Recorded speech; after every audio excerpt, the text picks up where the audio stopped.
Hi friends, welcome to YS stuff. இன்றைக்கி நம்ம ரொம்ப ஈஸியாக ஸ்வீட் குழி பணிகாரம் எப்படி பண்ணுறதுன்னு பார்க்கலாம். அதுக்கு 1 கப் மைதா மாவு எடுத்துக்கோங்க. நான் மெஷரிங் கப்பில் எடுத்துருக்கேன். உங்களுக்கு வேணும்னா கோதுமை மாவு கூட எடுத்துக்கலாம். அதுலேயே பாதி கப் வெல்லம் எடுத்துக்கோங்க. வாழைப்பழம் எடுத்துக்கோங்க. நல்லா பழுத்த பழமாக எடுத்துக்கோங்க. கொஞ்சம் சோடா மாவு போட்டுக்கோங்க. ஒரு சிட்டிக்கை உப்பு போட்டுக்கோங்க. நெய் தேவையான அளவு எடுத்துக்கோங்க.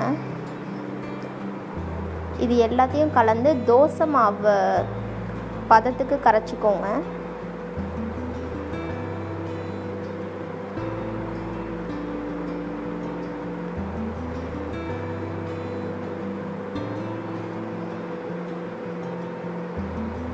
நிறைய நெய் சேர்த்துக்கோங்க. நிறைய நெய் சேர்த்திங்கன்னா ரொம்ப நல்லாயிருக்கும். நெய் பிடிக்காதவங்க எண்ணெய் கூட சேர்த்துக்கலாம்.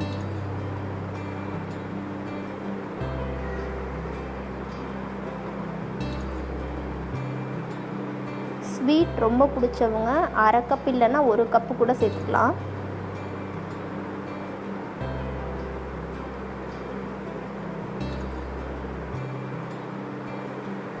நிறைய நெய் ஊற்றினீங்கன்னா நல்லாயிருக்கும். ஒரு சைடு வெந்த ஒன்று திருப்பி போட்டுக்கோங்க.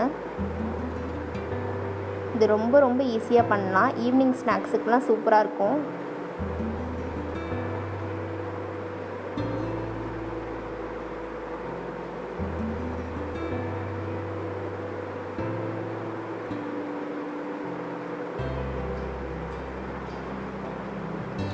பொட்டுக்கடலை பர்ஃபி எப்படி பண்ணுறது அப்படின்னு சொல்லிட்டு கார்டில் தரேன்.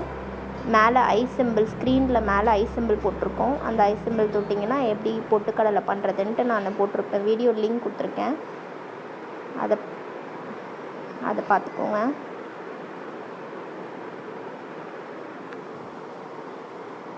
ரொம்ப ஈஸியான ஸ்வீட் குழி பணிகாரம் ரெடி. உங்களுக்கு இந்த வீடியோ பிடிச்சிருந்ததுன்னா லைக் பண்ணுங்கள், ஷேர் பண்ணுங்கள், மறக்காமல் சப்ஸ்கிரைப் பண்ணுங்கள்.